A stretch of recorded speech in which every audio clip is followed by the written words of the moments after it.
Dan bisa aja dia ngebulinya di kamar sendirian gitu kan, yang gelap gitu. Dan kadang nggak pakai akun sendiri Pak, akun alter. Aneh-aneh. Bener.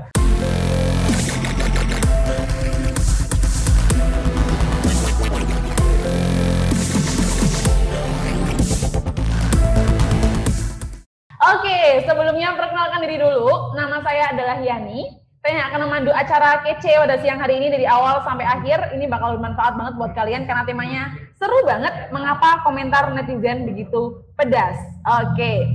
Buat teman-teman yang baru saja bergabung dan belum mengikuti acara serangkaian podcast kita dari awal sampai akhir, ini adalah podcast terakhir kita kerjasama bersama Universitas Hang Tuah. Ini webinar terselenggara berkat kerjasama antara Universitas Hang Tuah Surabaya dan Nutron Surabaya. Oke, meskipun lewat virtual aja webinar ini terselenggara, belum bisa tatap muka langsung, tapi kami berharap webinar ini bakal esensinya nggak berkurang lah ya, meskipun secara virtual. Ngomongin masalah virtual nih, kita nggak bisa ketemu kayak gini sekarang nih, karena pandemi, kalau nggak karena kemajuan teknologi. Setuju ya semuanya ya? Berkat kemajuan teknologi informasi, telekomunikasi, banyak inovasi-inovasi, aplikasi-aplikasi sosial media, kita lebih mudah untuk berinteraksi sosial, meskipun pandemi, itu semua nggak lepas dari kemajuan teknologi. Namun, nggak bisa kita pungkiri juga bahwasanya kemajuan teknologi juga berdampingan nih sama efek negatifnya.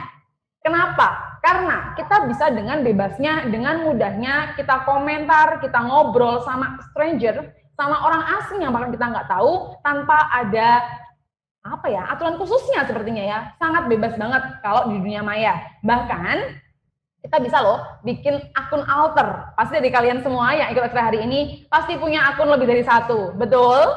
Sambil dijawab di rumah, akun alter pasti punya. Aku punya 5 mungkin, aku punya 6 mungkin. Wow, pasti. Karena kita bisa menipu, kita bisa nggak jadi diri kita sendiri ketika kita di dunia maya. Seperti itu ya. Dan itu efek buruknya adalah isu yang kita angkat pada siang hari ini, yaitu cyberbullying. Ada satu riset yang diadakan oleh Asosiasi Penyelenggara Jasa Internet Indonesia atau ABJII pada tahun 2019. Hasilnya adalah ada sekitar 49% warganet pernah mengalami bullying online. Yang berikutnya, riset serupa dilakukan oleh UNICEF yang hasilnya adalah 50% remaja Indonesia pernah mengalami bullying melalui media sosial. Wow, angka yang fantastis untuk sebuah cyberbullying. Kenapa angka itu bisa setinggi itu? Apa faktor seseorang bisa membuli orang lain kalau sama-sama manusia? Ya. Lalu gimana faktornya? Gimana caranya kita bisa menghentikan rantai mata bullying online ini? Bisa nggak sih kita sebagai korban atau kita sebagai pelaku buat menghentikan ini bareng-bareng? Buat menyadarkan mereka, menyadarkan korban, menyadarkan pelaku biar tidak lagi melakukan cyberbullying. Nah, semuanya nih akan dibahas sama ahlinya, ahli di bidang cyberbullying. Telah hadir di tengah-tengah kita, namanya Bapak Lutfi Arya, MPSI Psikolog. Betul nggak Pak? Betul. Betul, oke. Sehat Pak? Sehat. Selamat siang Pak. Oke, Selamat Bapak siang. Lutfi adalah dosen aktif di Fakultas Psikologi Universitas Hang Tuah. Betul nggak Pak? Betul. Lalu sebagai Head of Bullying Crisis Center. Lalu sebagai wakil ketiga dari HIMSI, Himpunan Psikologi Wilayah Jawa Timur. Luar biasa, kayaknya bakal seru kita ngobrol sama Pak Lutfi karena relate banget nih sama tema kita hari ini.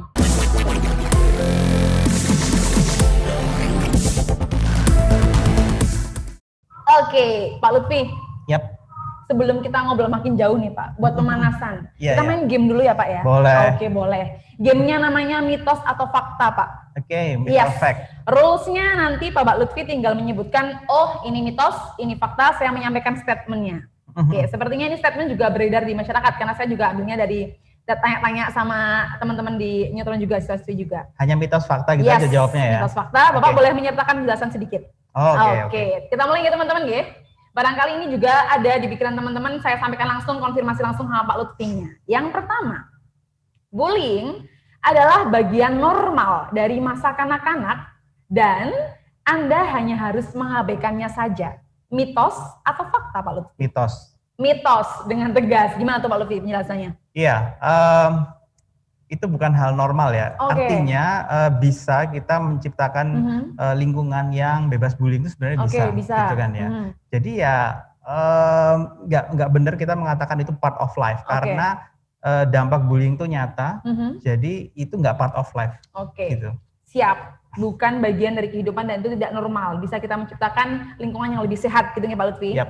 Oke. Yang kedua, tidak masalah untuk kita memukul seseorang yang membuli kita sehingga ia akan menghentikan tindakan buliannya. Mitos atau fakta Pak Lutfi? Mitos. Mitos. Gimana tuh Pak? Ya, karena kita kalau menyelesaikan masalah dengan memberikan masalah lagi, nah itu kayaknya nggak akan selesai masalahnya. Yes, betul. Pasti akan ada timbul masalah baru, konflik lagi yang lebih. Oke. Jadi nggak boleh ya teman-teman ya, bisa dengan cara lain. Caranya seperti apa? Nanti kita bahas sama Pak Lutfi. Yang berikutnya, pelaku bullying itu dilahirkan. Hal itu karena bullying sudah ada dalam gen mereka. Waduh, gimana nih Pak Lutfi? Mitos atau fakta? Mitos. Kalau fakta ngeri ini pasti. Ngeri. Gennya ada gen bullying ya Pak ya? Iya, Mitos ya Pak ya? Mitos. Jelas ya Pak? Jelas. Tanpa reason ya. Yang keempat, bullying hanya terjadi di lingkungan sekolah aja. Mitos atau fakta Pak Lutfi? Ini mitos rasanya ya. Mitos rasanya. Karena faktanya ada di luar sekolah juga ada. Ya, intinya di tempat komunitas berkumpul ya, bisa di tempat pengajian anak misalnya ya, atau di organisasi juga bisa. Berarti bisa di mana saja? Iya, tidak harus sekolah. Tidak harus di sekolah. Oke teman-teman, jadi berhati-hatilah ya. Yang kelima, pelaku bullying dapat diketahui dari penampilan dan tindakan mereka. Mitos atau fakta? Iya, fakta ini rasanya. Fakta. Bisa dilihat berarti ya Pak ya? Gimana bisa, tuh, Pak? Iya, bisa kita lihat ada ciri-cirinya gitu kan ya. Meskipun itu juga nggak sepenuhnya benar ya, tapi bisa kita kenali. Biasanya apa tuh Pak yang jadi ciri? Ya superior. Superior anaknya. Punya kekuasaan gitu ya Pak. Lebih mendominasi dari yang lain. Yang keenam, online bullying atau cyberbullying hanya olok-olokan aja dan tidak berbahaya. Mitos atau fakta Pak? Mitos. Karena ternyata efeknya gimana tuh Pak Lutfi? Ya banyak ya kasusnya sampai percobaan bunuh diri juga ada. Jadi depresi gitu ya. Di luar biasa memang. Nggak cuma olok-olokan, memang damage-nya luar biasa ya Pak. Iya betul. Yang terakhir nih. Cyberbullying tidak mengakibatkan kerugian fisik. Mitos atau fakta Pak Lutfi? Mitos. Gimana tuh Pak? Ya faktanya meskipun tidak ada kontak fisik, tapi itu mempengaruhi psikis dan tentu psikis ada kaitannya dengan fisik. Betul. Ketika psikisnya kita nggak sehat, efek fisik juga ya Pak ya, ikut nggak sehat juga. Jadi efeknya kemana-mana, nggak cuma psikologi atau fisik aja. Biar kita ngobrol lebih dalam tentang cyberbullying nih Pak. Sebenarnya cyberbullying itu apa sih Pak menurut psikologi dan indikasinya orang bisa, oh kamu kena cyberbullying nih, itu apa Pak? Ya, sebenarnya saya jelaskan dulu ya. Sebelum kita ke cyberbullying itu paling dasar itu kita harus paham tentang bullying dulu. Karena sebenarnya cyberbullying itu hanya memindahkan bullying tradisional ke ranah cyber atau ke ranah online. Seperti itu ya. Nah, syaratnya itu paling populer yang sering disepakati oleh ilmuwan-ilmuwan dan praktisi itu ada 3 ya setidaknya. Pertama adalah ada niatan untuk menyakiti gitu kan ya. Jadi ada hasrat gitu kan ya untuk merendahkan orang lain, mencibir orang lain. Intinya dia ada niatan untuk memberikan rasa tidak nyaman ke orang lain. Nah, itu dasarnya adalah niatan jahat tadi. Yang pertama itu ya Pak. Ya, yang pertama itu. Terus kemudian dilakukan dari anak ataupun pelakunya itu yang superior ke anak yang inferior. Gitu. Anak yang punya power ke anak yang powerless gitu kan ya. Contohnya misalnya anak yang tubuhnya besar ke anak tubuhnya kecil, anak yang populer ke anak yang tidak populer, anak yang punya temannya banyak ke anak yang nggak punya teman sama sekali, ya gitu ya. Jadi ada di situ ada ketimpangan power imbalance gitu ya di situ. Nah, terus yang ketiga adalah dilakukan berulang-ulang. Itu kuncinya ya Pak? Iya, jadi berulang-ulang. Misalnya, jadi bullying itu sebenarnya nggak yang sampai berantem berdarah-darah, kemudian sampai berantem bergulung-gulung di lantai. Kriminal jadinya ya Pak ya? Itu nanti lebih kepada kriminal. Jadi bullying itu sebenarnya kayak gertakan, yang itu sebenarnya ngefeknya ke psikis gitu kan ya. Jadi kalau saya bilang bullying itu seperti soft violence gitu ya. Kejahatan yang soft, tapi kalau dilakukan berulang-ulang, itu nanti dia akan memberikan damage yang luar biasa, atau kerusakan ataupun gangguan yang luar biasa di psikis korbannya. Yang nantinya akan ngefek ke fisik juga ya Pak ya, berarti nanti ya Pak ya? Betul, kalau misalnya kita stres gitu kan, pasti kalau berulang-ulang dan tambah berat beban stresnya itu tadi, ya pasti akan mempengaruhi fisik. Nah terus kemudian kalau ini bullying tradisional gitu ya, nah kalau bullying cyberbullying gitu kan ya, ini hanya memindahkan saja. Cuman ada bedanya. Apa tuh gitu Pak? Kan ya. Bedanya tadi kan ada power imbalance ya. Betul, di bullying tadi ya. Power, ya. Nah kalau di cyberbullying ini rasanya gitu ya, menurut riset power imbalance ini hilang. Jadi bisa jadi pelaku bullying itu adalah orang yang nggak dikenal bisa aja ya Pak ya? Iya, lebih powerless gitu kan ya. Karena apa? Dia ketika berinteraksi dengan calon korbannya itu kan nggak berhadapan. Betul. Gitu kan, tidak berhadap-hadapan. Jadi semacam ada jarak dan bisa aja dia ngebullyingnya di kamar sendirian gitu kan, yang gelap gitu. Kadang malah nggak pakai akun sendiri Pak, akun alter. Aneh-aneh. Betul. Itu trennya ketika sudah ada sosial media.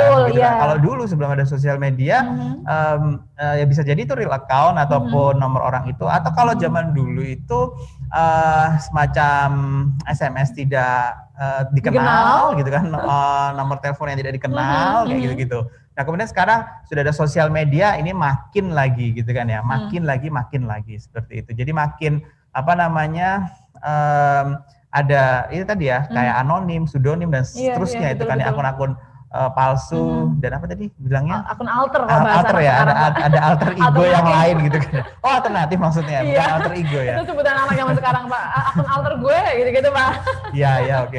Iya, makin berani ya Pak, karena nggak menunjukkan identitas dirinya sendiri. Betul, oke, setuju. Terus Pak, kalau tadi kan Pak Lutfi bilang kalau bully itu berulang, salah satu kuncinya ya Pak? Iya. Yes. Kalau misal kita posting foto nih Pak, di Instagram kita misalnya, lalu ada orang nggak kita kenal, tiba-tiba ngomong, jelek banget sih fotonya, itu masuk ke bullying apa enggak Pak? Tapi sekali doang tuh orangnya pergi tuh, nggak tahu siapa. Oke. Iya, salah satunya juga tadi kan berulang-ulang gitu kan ya. Kuncinya. Nah, kata kuncinya. Cuman kalau misalnya hanya sekali, itu yang lihat siapa gitu kan ya. Yang lihat kan bisa ribuan, bisa jutaan, kita nggak ngerti gitu kan ya. Dan mungkin juga komentar-komentar di bawahnya itu juga bisa ya menambahkan hal itu gitu kan ya. Betul. Ya meskipun sekali oke lah, apa efeknya kalau misalnya kita dibilang fotomu jelek, kalau cuma sekali aja mungkin ya efeknya nggak terlalu gitu kan ya. Tapi kalau misalnya dilihat kemudian meskipun habis dilihat nggak dikomen ya, tapi di dunia nyata diterusin. Kamu lihat nggak kemarin fotonya sih? Iya, gitu gini-gini loh fotonya loh. Nah jadi itu juga salah satu dinamika bullying itu bisa dari tradisional ke cyber atau kebalikan dari cyber dibawa ke tradisional. Betul. Kayak gitu. Akhirnya nyambung juga akhirnya ya Pak, dibully dua dunia sepertinya ya Pak. Dibully dua dunia, kasihan banget. Oke, selanjutnya nih Pak. Faktor apa sih Pak yang melatar belakangi ada orang kok bisa ngebully orang lain? Kurang bahagiakah dia atau kurang kerjaankah? Saya nganggur banget apa gimana tuh Pak? Ya, gini. Jadi penyebab bullying itu bisa dibedakan laki-laki dengan perempuan, gitu kan ya. Jadi kalau laki-laki itu lebih pada mereka susah gitu kan ya untuk menghargai perbedaan yang ada di antara mereka. Laki-laki ya Pak? Laki-laki. Contohnya misalnya kayak gini. Jadi mungkin anak laki-laki suka ekstrakurikuler kebanyakan futsal di sekolah gitu ya. Terus kemudian ada yang ikut les piano misalnya gitu ya.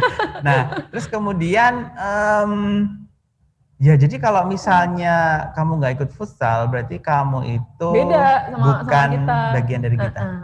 Dan kamu itu beda, gitu kan ya. Jadi kayak gitu. Kalau kamu beda, nah muncul nih kata-kata cowok-cowok biasanya gitu kan ya. Entah itu banci ataupun kayak cewek dan seterusnya. Nah ini sebenarnya cowok itu mengalami dysfunctional thinking ya. Jadi kayak pikirnya cara berpikirnya itu kayak melompat terus kemudian menyimpulkan hal yang salah. Ya emangnya bisa Pak gitu kan ya kita les piano terus tiba-tiba jadi banci kan enggak juga gitu kan. juga. Nah, mungkin ngejar passionnya ya Pak, karena passionnya di piano. Betul. Nah kalau perempuan ini lebih pada envy dan jealousy gitu kan ya. Setuju sih Pak. Setuju. Kalau envy itu lebih condong ke barang ya, gitu ya, ke benda-benda apa yang tidak kamu miliki, dan orang lain miliki, dan orang lain miliki itu menjadi masalah. Kalau jealousy ini lebih pada pencapaian orang lain. Bukan. Misalnya masalah pertemanan gitu kan ya, gitu kan ya, pertemanan kita berteman nih, terus kemudian ada anak lain gitu kan ya, ternyata teman kita lebih ngerespon anak baru ini tadi. Nah ini ada jealousy di sini. Kok kamu merebut temanku? Kayak gitu. Merebut temanku itu sebenarnya udah ada sejak kecil ya, tidak hanya waktu remaja aja ya. Gitu ya. Kita pernah mengalami ketika masih anak-anak gitu kan, apalagi remaja gitu. Jadi kalau kita punya teman terus kemudian ada teman lain kayak ngerebut atensi kita dari teman kita ini, itu menjadi masalah. Kayak gitu. Naluri berarti dari dulu udah ada ya Pak ya? Sebelum ada medsos pun udah ada masalah seperti itu. Iya, gitu kan ya. Nah, itulah kenapa akun-akun yang bisa memicu envy dan jealousy pasti akan laku. Bullyingnya. Iya, kayak ramai gitu. Itu kolom komentarnya. Betul. Dengan hate comment gitu ya. Berarti. Oke. Yang berikutnya nih Pak, kalau kita sebagai orang yang kita bukan korban dan bukan juga pelaku, kita melihat di media sosialnya kita lihat korban yang dibully, kita juga lihat pelaku yang membuli, tahu nih dua-duanya nih. Kita harus berbuat apa kepada si korban dan harus berbuat apa kepada si pelaku nih Pak? Jadi gini, di antara pelaku dan korban itu ada bystander gitu ya, atau penonton gitu kan ya. Nah penonton ini juga dalam risetnya itu bermacam-macam. Ada yang nolongin, ada yang membiarkan, ada yang pahlawan kesiangan, ada yang ngelapor gitu kan ya ke otoritas ataupun guru, orang tua dan seterusnya. Nah, apa yang bisa kita lakukan gitu kan ya? Saya seringkali memberikan kampanye ke sekolah-sekolah itu kalau misalnya Anda tidak di antara kedua ini dan Anda menjadi bystander, jadilah menjadi green person. Green person itu maksudnya apa? Green person itu adalah orang yang mendorong gitu kan ya, situasi ataupun komunitas lingkungan yang ada di sekolah itu untuk bersama-sama melawan bullying. Gitu kan ya. Sebenarnya faktanya juga di sekolah itu ataupun di suatu komunitas manapun, sebenarnya ini kita ngomong bullying tradisional ya. Itu pelaku itu hanya satu sebenarnya. Pelaku utamanya itu hanya satu.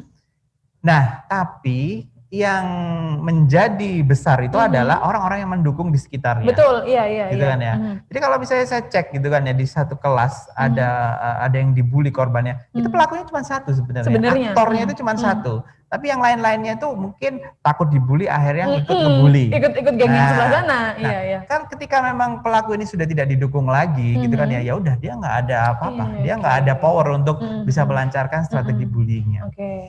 Kayak gitu.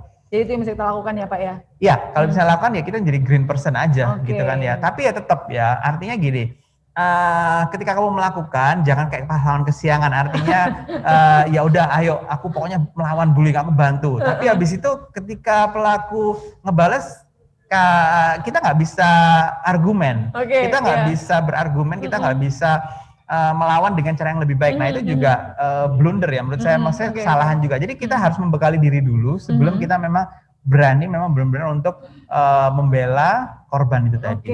Berarti kuatin hati dulu ya Pak, mentalnya kita harus kuat dulu. Betul. Selanjutnya nih, kebetulan nih teman-teman nih, saya sudah sebutkan tadi di awal bahwasanya Pak Lutfi ini adalah seorang head of bullying crisis center. Ya betul nggih Pak nggih? Itu adalah sebuah pusat studi yang ada di UHT. Lalu apa nih Pak? Di bullying crisis center itu apa saja yang Pak Lutfi dan kawan-kawan lakukan? Iya, concernnya di mana? Iya, concernnya memang lebih ke pencegahan ya. Jadi kita turun ke sekolah-sekolah untuk memberikan anti bully lesson. Gitu kan ya. Kepada siswa gitu kan ya, gimana sih sebenarnya melawan bullying dengan cara yang lebih baik. Jadi bullying itu harus dilawan. Dilawan ya teman-teman. Harus dilawan ya. Gitu ya. Diam aja. Kata melawan ini bukan ofensif atau menyerang gitu kan ya. Jadi saya kasih contoh misalnya Mahatma Gandhi. Pasti semua tahu lah ya, Mahatma Gandhi itu pejuang dari India gitu kan ya, pejuang kemanusiaan. Di mana dia itu mengusir penjajah Inggris yang memonopoli garam pada waktu itu tanpa kekerasan. Iya. Jadi dia hanya dan pengikutnya hanya melakukan semacam demonstrasi gitu ya di tengah kota, dan mereka berpuasa tidak makan gitu kan ya. Terus kemudian akhirnya dilihat atau diliput media. Nah, ketika diliput media ditanya, kenapa kamu kok di sini gitu kan ya? Oh iya, saya mau demo karena Inggris memonopoli garam di India gitu kan. Terus akhirnya tersebar berita ini ke seluruh dunia. Akhirnya kan Inggris malu sendiri. Hanya dia tarik diri dari India. Nah, jadi dia ngelawannya tidak dengan cara kekerasan. Jadi nggak harus dengan cara kekerasan juga ya Pak, sebenarnya diatasi. Kalau kejauhan Mahatma Gandhi kita cek R.A. Kartini. Ya kan ya, sama, dia juga melawan penjajahan dengan tulisan. Nah, dan yang ingin saya kampanyekan di situ adalah ketika saya turun ke sekolah, yaitu kita ngelawan dengan cara yang lebih baik. Kita punya kok cara-cara yang smart sebenarnya. Tadi kan saya bilang di awal, bullying itu kan kayak gertakan, gitu kan ya. Kalau gimana kita bisa ngatasi gertakan itu supaya tidak kembali lagi tidak berulang lagi ke kita, seperti itu. Gitu ya, luar biasa banget nih. Belajar dari Mahatma Gandhi dan R.A. Kartini ya teman-teman ya. Dari dulu beliau berjuangnya dengan nggak cara kekerasan, tapi dengan cara yang berkelas ya Pak ya. Iya, cara yang lebih baik. Saya bilangnya kayak gitu sih. Terus Pak, kalau misal kita sebagai korban nih Pak, bisa nggak sih kita healing trauma kita sendiri? Kalau bilang bisa, ya bisa aja gitu kan. Cuman itu butuh effort, butuh upaya yang keras gitu kan ya. Intinya kita tuh yang tahu diri kita sendiri. Itu ya kata kuncinya ya. Nah, kalau Anda itu sudah meyakini hal itu dan Anda sudah yakin, misalnya gini, Anda bertubuh, saya overweight gitu kan ya, overweight tingkat 1 misalnya gitu ya.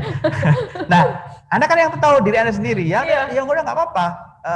Ya ini adalah diri saya terima diri saya sepenuhnya, saya gemuk, saya overweight gitu kan ya. Orang kalau ngomong ke saya, ya udah saya nggak akan sakit hati. Ya karena memang saya tahu diri saya kayak gini. Betul. Saya yang menjadikan diri saya menjadi overweight sendiri gitu loh. Jadi nggak usah terlalu sakit hati, nggak usah terlalu, kalau sekarang ngomongnya nggak usah terlalu baperan gitu kan ya. Karena ya udah memang itu faktanya gitu. Terima aja gitu ya Pak. Terima, kemudian acceptance gitu ya. Jadi kayak ada self acceptance.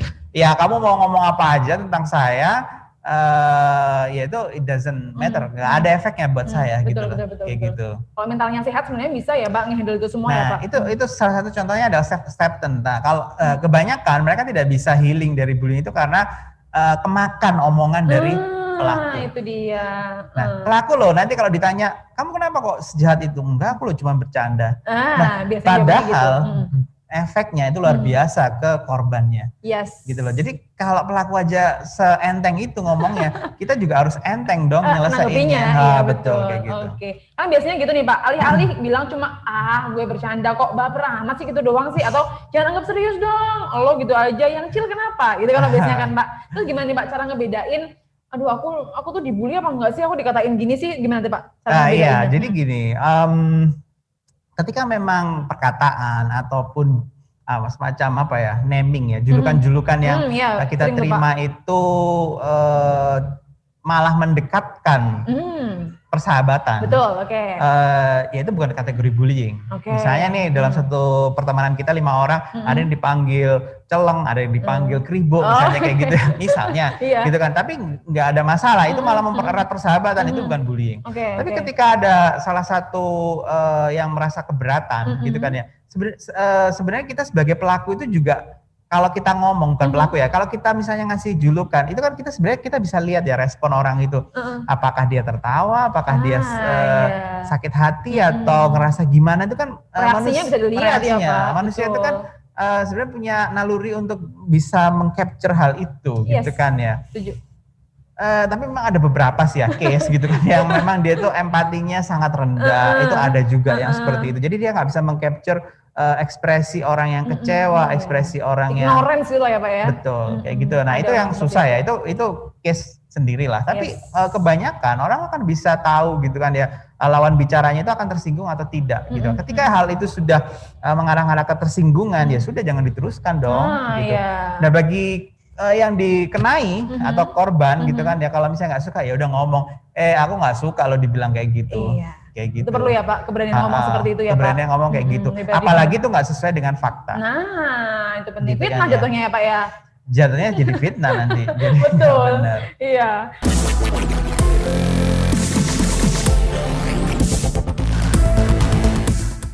Ada pertanyaan, kita nulis aja kali ya. Ya. Saya adalah salah satu pengurus Forum Anak Surabaya, di mana tugas saya adalah sebagai jembatan antara anak Surabaya ke pemerintah Kota Surabaya. Baik, banyak sekali program kerja ya dari FAS. Salah satunya yaitu mengajar anak-anak yang tidak memiliki kesempatan untuk bersekolah. Luar biasa. Kebetulan saat itu saya sedang melakukan kegiatan sosialisasi di salah satu sekolah dasar di Surabaya. Oke. Kemudian di sana saya melihat anak yang menyendiri. Lalu saya dekati dan saya ajak mengobrol. Ternyata anak tersebut adalah korban bullying di sekolahnya. SD berarti ini ya. Tidak hanya dibully di kelas, ia bahkan dibully teman satu sekolahnya. Saat saya menghampirinya, ia terlihat sangat menutup diri. Awalnya saya sudah merasa firasat bahwa anak tersebut adalah korban bullying. Saya ajaklah anak itu ke suatu ruangan. Di sana saya beri kertas, pensil, dan krayon. Saya membuat suasana senyaman mungkin untuk dia agar dia merasa nyaman dengan saya dan tidak canggung tentunya. Oke. Setelah lumayan lama, baru saya mulai bertanya namanya, umur, hobi, cita-cita, dan lain-lain. Melihat dia menjawab dan bercerita mengenai hobinya, yaitu menggambar, sangat terlihat jelas ekspresi senang di wajahnya.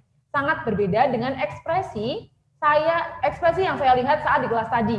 Lalu saya mulai korek lebih dalam tentang kehidupannya. Oke, panjang ya nih ya. Aku tempatkan yang nyaman dulu. Mulai dari ia berapa bersaudara, di mana rumahnya, dan pekerjaan orang tuanya. Sangat mengejutkan bagi saya saat dia bercerita tentang pekerjaan orang tuanya. Ekspresi yang awalnya senang berubah menjadi muram, sedih, dan tangisan sesenggukan. Saat itu juga saya malah sangat yakin dia adalah korban bullying. Lalu saya suruh dia untuk tidak usah saat saya tanyakan kepada gurunya, ternyata memang benar dia korban bullying. Lalu saya izin kepada gurunya untuk mengetahui siapa pelakunya. Tidak lama kemudian datanglah 4 orang anak, 1 laki-laki, 3 perempuan. Dulu anak ini adalah teman dari 3 anak perempuan ini. Oke. Tetapi setelah tahu pekerjaan orang tuanya, mereka meninggalkan si anak tersebut. Dan 1 anak laki-laki ini memang anak yang paling nakal di sekolahnya. Oke, paham. Dia sering sekali menjahili anak yang dibully tadi. Perbuatan bullyingnya yaitu menyiram air, mengolok-olok, menjepitkan tangannya, dan masih banyak lagi. Ekstrim ya Pak ya, anak SD sekarang ya Pak. Alhamdulillah saya pernah mengikuti pelatihan psikolog cilik. Kemudian saya mencoba tangani sesuai kemampuan saya. Karena dia masih usia anak 9 tahun, pas 3 SD mungkin ya Pak ya. Hal yang pertama saya lakukan yaitu tentunya memberitahu bahwa perilaku tersebut tercela, tidak benar. Kemudian saya ajari bagaimana memanusiakan manusia. Oke, lalu bagaimana cara toleransi, menghargai, dan menghormati sama. Kemudian saya mencoba memberitahu dengan membalikkan keadaan seandainya kamu di posisinya dia. Oke. Selesai sepertinya Pak. Gimana nih Pak tanggapan Bapak? Anak SD sekarang agak ekstrim ya Pak ya. Saya menjepitkan tangan, menyiramkan air. Wow. Iya. Ya sangat disayangkan ya memang. Betul, ya. Artinya sebenarnya kita bisa mendeteksi gitu kan ya di sekolah itu anak menjadi korban bullying atau enggak itu dari happy apa enggaknya gitu ya. Betul. Jadi ketika dia unhappy itu mungkin salah satunya adalah dia korban bullying gitu kan ya. Nah terus kemudian saya mungkin mau tertarik menanggapi gini ya, gimana sih kalau anak kecil itu kita bukan dalam tanda kutip kita sembuhkan ya dari trauma-trauma itu kita bantu gitu ya. Ya tadi kita eksplorasi dulu perasaannya gitu kan ya. Nah, kita semacam bikin meteran perasaan gitu ya. Mulai dari kamu ngerasa apa gitu kan ya. Saya kecewa, marah, benci gitu kan ya sampai yang ekstrim apa gitu ya. Itu kita inventarisir gitu kan istilahnya perasaan-perasaan itu. Nah, terus kemudian kita bisa menggali dari anak tersebut apa sih kelebihannya, apa sih potensi-potensi yang dia miliki, apa sih menggambar ya Pak ya? Ya menggambar dan kita mencoba mengenalkan dirinya itu ke dia sendiri. Jadi kayak gini, ya misalnya tadi gambar ya, suka gambar. Kamu tahu nggak sih anak-anak lain itu susah loh kalau gambar, gitu kan kamu ya. Kamu tuh pintar, kamu punya kelebihan. Kamu punya kelebihan dan gambar itu dicontohkan nih misalnya bahwa dengan menggambar itu kita bisa misalnya nih menjual karya-karya kita, kita lebih dihargai karya-karyanya, kayak gitu kan ya. Nah dengan itu dia mungkin akan mengenali dirinya lebih dari yang saat itu, gitu kan ya. Oh ternyata aku tuh ini ya punya kelebihan advantage gitu ya dibandingkan anak lain. Dan kita kalau sudah mengenalkan itu ya kita juga sedikit-sedikit mengajarkan ya harus bersyukur gitu kan gitu kan ya, supaya apa? Ya kalau ada hantaman-hantaman itu tadi dari teman-teman ya, hantaman-hantaman bullying tadi dari temennya itu, dia bisa stay tetap di kelebihan itu tadi. Nah cuman kalau tadi sampai disiram dan segala macamnya, nah ini memang unacceptable ya. Ini menurut saya harus segera ditangani oleh pihak otoritas karena dia masih kecil. Dia masih kecil, jadi setidaknya guru itu ada campur tangan di sini. Iya harus ya Pak gitu. Ya. 9 tahun tadi, anak kelas 3 SD berarti Pak. Aduh kasihan sedih bacanya ya. Jadi kalau kita kayaknya menumpukan menyelesaikan masalah ke dia sendiri ya kayaknya susah ya, sulit ya. Dia harus cari bantuan ke profesional, misalnya guru bisa menjembatani ini, bisa mengurai gitu kan ya. Ini siapa-siapa aja sih pelaku-pelakunya, terus kemudian ya tadi harus didampingi berarti ya Pak ya. Harus lebih dekati gitu. Dulu. Karena mungkin anak umur segitu masih nggak tahu gimana caranya ngomong ke orang, takut dimarahin, takut malah dicepuin temennya, kamu ngaduan gitu kadang ya Pak ya. Iya betul. Itu yang bahaya. Itu tadi ya, terima kasih pengalaman sharingnya. Berikutnya nih, Institut Teknologi Sumatera, wow jauh sekali. Dari Mbak Okta. Pertanyaannya, haruskah memberitahu orang tua Pak jika kita menjadi korban cyberbullying? Dan bagaimana cara kita agar berani untuk memberitahukan kepada orang tua jika kita menjadi korban cyberbullying? Saya mau ke slide saya dulu. Gimana sih caranya kalau kita mendapatkan semacam cacian atau makian gitu kan ya? Bisa di-share atau seseorang yang teman-teman simak mengatakan hal buruk gitu kan ya tentang kita. Apa sih yang harus kita lakukan gitu? Iya. Belah mana Pak? Terakhir. Mau terakhir ya. Nah ya ini. Ya. Jadi I think I'm being cyberbullied. Someone post really bad thing about me. Apa yang harus saya lakukan? Ya, gitu kan ya. Yang pertama itu be calm, gitu kan ya. Santai dulu. Santai dulu aja. Jangan langsung terpancing. Jangan langsung kayak kebakar emosinya, gitu kan ya. Terus kemudian jangan sedih juga, gitu kan ya. Memang sedih itu hak ya, gitu kan ya. Tapi tahan dulu, gitu kan ya. Jangan sedih, gitu kan ya. Nah, yang kedua be kind, gitu kan ya. Balas dengan komentar yang lebih baik, gitu kan ya. Jadi sebenarnya kita itu kan pada akhirnya kita bisa menyimpulkan bullying atau cyberbullying ini kan sebenarnya masalah relasi. Orang nggak suka sama kita, tapi orang lain itu nggak bisa menyampaikan ketidaksukaannya itu dengan baik. Betul, setuju. Gitu loh. Ya. Tidak bisa menyampaikan kritiknya dengan baik, gitu kan ya. Akhirnya menjadi salah kaprah. Gitu. Dan kita menyelesaikannya kayak gimana? Ya, gitu. Balas dengan komentar yang lebih baik. Misalnya saya kasih contoh dulu. Ketika saya mengkampanyekan lawan bullying gitu, saya juga diberikan komentar-komentar yang ofensif. Bahkan ketika bilang lawan gitu kan bullying ya? pun ada yang komentar ya Pak ya? Loh, kok lawan sih? Kan kita kan ngajarin anak kecil, lawan itu kan indikasinya ke ofensif, menyerang, menyakiti gitu kan. Ya akhirnya saya jelaskan dengan pelan-pelan sampai mereka paham. Akhirnya mereka juga paham kok gitu kan ya.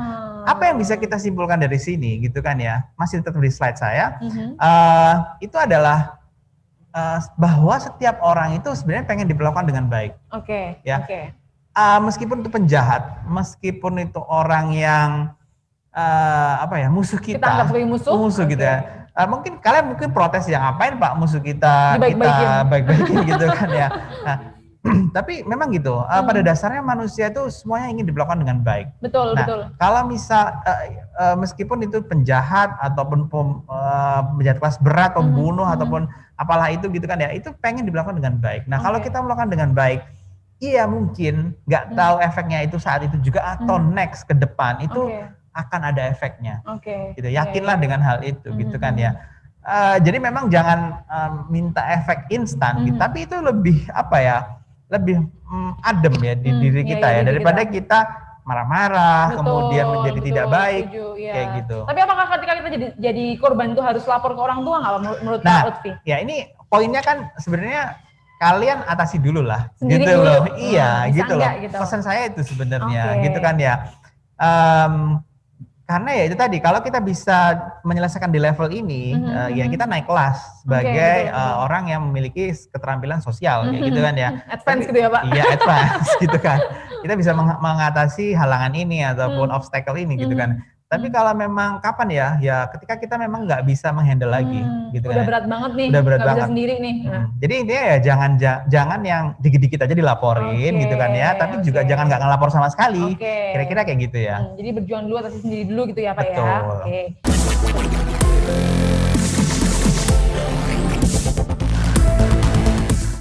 Oke, terakhir nih Pak Lutfi,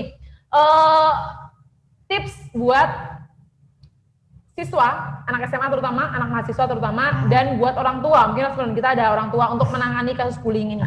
Ya kalau tips untuk teman-teman yang masih remaja gitu kan ya, bayangkan aja kalau misalnya setiap remaja itu punya keberanian untuk melawan bullying, gitu kan ya. Jadi di sini adalah kampanye yang ingin saya sampaikan bahwa kita bangunlah green person yang saya tadi singgung di awal, gitu kan ya. Dimana pelaku itu sebenarnya cuma dikit, gitu kan ya. Jadi dari satu sekolah itu mungkin hanya 5% aja. Jadi 95% itu tidak melakukan bullying. So apa yang harus ditakutkan? Ya, jangan 95% ini jadilah green person. Jangan menjadi red person yang malah mendukung pelaku bullying itu tadi. Troublemaker-nya tadi ya Pak ya. Betul. Nah, buat orang tua Pak? Kalau orang tua, kalau misalnya ada anak yang cerita tentang bullying, dengarkan. Jangan dibilang, alah itu masalah simple aja kok, itu masalah biasa, gitu kan ya. Nanti kan selesai sendiri. Iya, bagi ibu, bapak memang bisa selesai di taraf kedewasaan bapak dan ibu. Tapi bagi anak ibu, enggak, gitu kan ya. Damage-nya enggak main-main ya Pak? Iya, artinya mereka belum mencapai tahapan perkembangan yang bisa menyelesaikan konflik-konflik relasional, gitu loh. Kayak gitu. Ini kalau kita orang dewasa, iya masalah kayak gitu aja gampang lah nyelesainnya, gitu kan. Ya, tapi kalau untuk anak-anak belum tentu seperti itu. Oke, gitu ya teman-teman ya, semoga terjawab dan semoga ngasih kalian inspirasi sebagai korban ataupun perundung, semoga segera disadarkan seperti itu dengan melihat acara webinar kali ini. Dan kalau ngomongin UHT, baik UHT lagi nih Pak Lutfi ini kan dosen aktif di UHT, peminatan psikologi sosial. Kalau bagi teman-teman peminatan psikologi pendidikan. Bagi teman-teman yang berminat untuk masuk ke jurusan psikologi, UHT, peminatan psikologi pendidikan, bertemu sama Pak Lutfi nanti, bisa gimana nih Pak cara daftarnya nih Pak? Ya bisa akses di ini ya. Webnya mungkin? Ya di hangtua.ac.id. Di menu PMB itu ya. PMB nanti informasi-informasi akan terpapar di situ. Ada di sana ya Pak ya. Nah kalau misalnya ada ingin pertanyaan tanya-tanya lebih lanjut tentang program beasiswa dan kemungkinan tentang karir ke depan seperti apa, bisa tanya-tanya yang ada di kontak personnya ya Pak. Teman-teman lihat di layar juga ada beberapa jalur untuk masuk ke psikologinya UHT. Ada jalur PMDK, jalur reguler, beasiswa, TNI, AL sebenarnya dapat diskon ya Pak ya? Iya benar. Terus jalur KIP kuliah itu biasa dari Kemendikbud, yang terakhir adalah jalur pindahan. Jadi teman-teman screenshot, teman-teman mulai pilih mau lewat jalur mana dan segera mendaftar aja karena pendaftaran sudah dibuka. Nanti bisa masuk ke berbagai peminatan, salah satunya adalah peminatan psikologi pendidikan. Nanti bertemu dengan Pak Lutfi jadi dosen kalian, ya kan? Oke, Pak Lutfi ada yang mau disampaikan lagi? Mungkin di slide terakhir saya mau boleh share slide-nya. Iya. Jadi kan tadi kayaknya saya lihat banyak pertanyaan yang belum terjawab gitu kan ya. Betul, nah, kalian bisa keep kontak saya gitu kan ya di Bullying Crisis Center, bisa di IG-nya gitu kan ya, atau di fanpage Facebook. Tapi kayaknya kalau remaja sekarang nggak ada di Facebook kan ya. Jarang sebenarnya di Instagram. Mungkin di Instagram itu kalau misalnya ada pertanyaan-pertanyaan yang memang belum bisa terjawab di forum ini, kalian bisa nyambung di situ gitu ya. Bisa di Instagramnya @bullyingcrisiscenter Center, itu Instagramnya, nanti bisa DM langsung boleh ya Pak ya? Boleh. Mau tanya-tanya boleh, konsultasi sama Pak Lutfi juga boleh lewat sana. Oke, jadi teman-teman, ini adalah podcast terakhir kerjasama Neutron dengan UHT, Psikologi. Setelah 5 kali podcast, rangkaian acara podcast nih Pak, kita udah membedah berbagai macam peminatan, dari peminatan psikologi klinis, sosial, industri, peminatan psikologi pendidikan juga sudah terbahas semuanya. Ya teman-teman kalau mau masuk psikologi, nggak usah bingung lagi karena lengkap banget peminatannya. Pak Lutfi salah satu dosen favoritnya di sana, beliau ini, dan semoga teman-teman menyimak dari awal sampai akhir. Mungkin Pak Lutfi ada lagi yang mau ditambahkan? Sudah, cukup. Sudah? Ada ada tambahan tuh Pak. Plakat ya? Oke, silakan Mbak. Duduk aja mungkin ya Pak. Iya. Gimana? Oke, ini adalah ucapan terima kasih ya atau atas kerjasama yang sudah terjalin selama ini. Oke, 5 kali Pak, 5 kali podcast. 5 kali ya? Iya betul. 5 kali podcast ini antara Neutron dengan misalnya Hang Tuah. Betul. Fakultas Psikologi. Fakultas Psikologi. Kami juga makasih Pak. Saya mewakili Neutron berterima kasih karena UHT mau berbagi ke sini, dosen-dosennya luar biasa sekali ilmunya, bisa sharing ke teman-teman yang jadi anggota webinar sekarang, teman-teman Neutron juga. Semoga banyak yang mendaftar ke UHT karena luar biasa sekali dosennya, mahasiswanya, alumni-alumni dari kemarin juga mendapat banyak ilmu kita Pak, banyak insight baru. Terima kasih Pak. Sama-sama. Saya sampaikan mewakili Neutron. Iya. Saya serahkan ya. Oke. Terima kasih Pak. Sama. Saya simpan dulu sebelah sini. Oke. Ada closing statement mungkin Pak? Lagi? Sudah sih, saya tadi udah kasih sudah ada tips-tipsnya ya Pak ya. Semoga teman-teman menyimak. Nanti recording acara hari ini akan kita share di YouTube-nya. Sekali lagi jangan lupa presensi, karena untuk mendapatkan sertifikat kalian harus mengisi presensi sebanyak 2 kali. Saya ulangi lagi, untuk yang mendapatkan voucher OVO senilai Rp50.000 untuk 3 orang pemenang akan dikonfirmasi oleh panitia, nanti akan dihubungi langsung di PC, begitu ya. Terakhir dari saya mengutip sebuah statement dari suatu artikel, bullying is never fun. Stand up, speak up, please be kind behind your screen. Saya Yani, selamat siang, wassalamualaikum warahmatullahi wabarakatuh. Waalaikumsalam.